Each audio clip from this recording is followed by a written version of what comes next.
Okay, we're here with a video today on number 14. These are some bunkers that we really were excited to do because they were in probably the worst shape around any greens that we had. Like I said last season, we didn't do these bunkers yet until we could get the drainage to work. What I'm really excited about this morning is we got close to 3 inches of rain Sunday night into yesterday. And if you look over on our new project on 14 with our ditch and our fairway expansion, there is no water sitting along that at all, which means that we got all the water to drain to that ditch.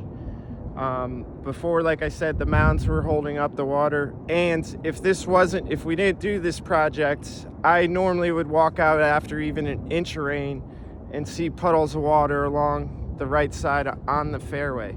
There's nothing there this morning. Our ditch drained perfectly, and the only water issues we have are over on this other side where the trees are. I'll explain about that in a little bit. But as of 14, what we're gonna do here, it's a pretty simple project for us now that we're getting our groove with redoing the bunkers.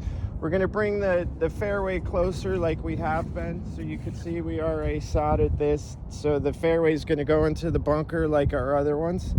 I made this bunker a little bit bigger because it was kind of awkward.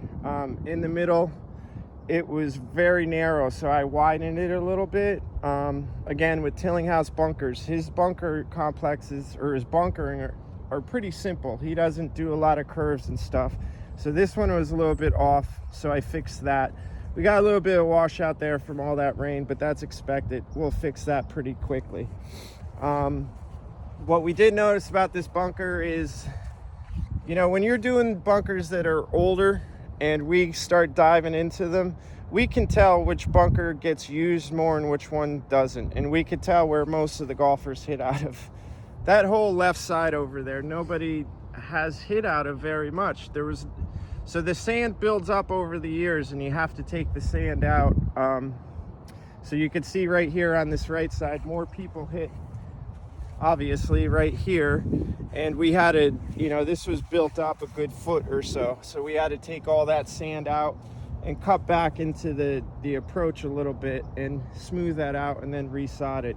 Over on that side there was barely any sand, so that tells me that these trees are really coming into play and affecting, that bunker's not even getting used. It's hard to hit it to there because of the trees. Fortunately, now that we've change this fairway and you have a different angle into the green, I do expect this to get much more play out of it. As we get over to the right side, this bunker gets a ton of use. This is a good bunker. I could tell how this was built up. I think we took over a foot of sand out. It was built up this high. That's just from the years, this bunker's 20 some years old, I think, and that's just from everybody hitting out of it. So again, and it's getting play in the back, so we know that we had to take our time with the shape and the bottom of this bunker because of how much play it gets. Now I'm going to talk about the green a little bit.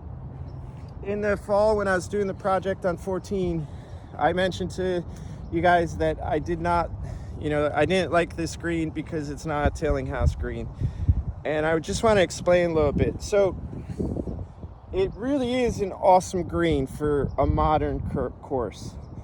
I really, really like the green, actually, because you have some little subtleties to it, and there's some flat spots all around it with mounding around it. So it's a great green if it was a modern course. The reason this doesn't work for suburban, and I talked to Ron Pritchard about this, and he actually admitted he wasn't sure why he built it this way. But you can see it slopes off in the back here. Preferably, you'd want that all built up as a backstop. Like I said, Tillinghouse, when they built their greens back in the early 1900s, they sloped everything from the back to the front, and that was more for water drainage. But he also talked about how he liked the backstop to greens with wedge shots coming in. So I don't know what this green was like before they redid it. I'm assuming it was built up in the back. It was probably too severe. But what I would have done was had that whole thing built up back here, sloping this way. You could still have the shape of the green where you get pin placements, but it just doesn't fit on this golf course. great green, but it's not a Tillinghast green, so it's a little, not much you could do without without rebuilding the whole thing. And you know, Tillinghast wouldn't like this green either, because he felt, you know, you work the ball in from a long shot from the fairway. Now, you know, if this is a hard green to get really firm because of all the trees and all the water over on this side. We're still working on that, and I'll explain with my mounding over there. But it would, if we got this really firm and fast, just because it slopes this way, it would be hard to stop the ball from, you know, 150 yards out unless you hit a great shot. That's why he didn't like it sloping off that much. Plus the water runs off that way, and that gets really wet down on that side of the green. We would rather the water run to the front to our drainage. So that's the little issue there too. You can see it puddling up right there. So it's always wet behind here because the water runs that way. Just a little thing. I wish it was built different, but we have what we have. It is a nice green, just not a Tillinghast green. As you can see over here, anytime we're doing these projects, I have to figure out something to do with the sand and the sod. We can't just keep throwing it in a dump pile, because it would be overfilled by now and it would just make a mess. So what I decided to do is take the sand and the sod and mound it up a little bit over on that side along the woods. Hopefully it'll keep the water in the woods. I'm going to try to create a channel with my mounding into the drainage.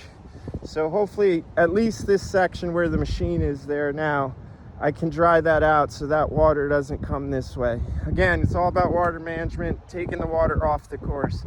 So that's what I'm doing over there now, trying to figure that out, and I'll get it shaped out properly and it'll look good. So just so you know what we're doing over on that sand. But yeah, there's not much we can do with the green expansion here because of this newer style of green. There's nothing we could really add to it to enhance it, so we're just going to do the sod around the bunker, new sand, and make the approach a little bit bigger. Again, very excited about, after 3 inches of rain, what you see out there. So we're moving in the right direction, and this is going to be a better hole next year. Hopefully you like it, and we'll see how much we get done. Thanks.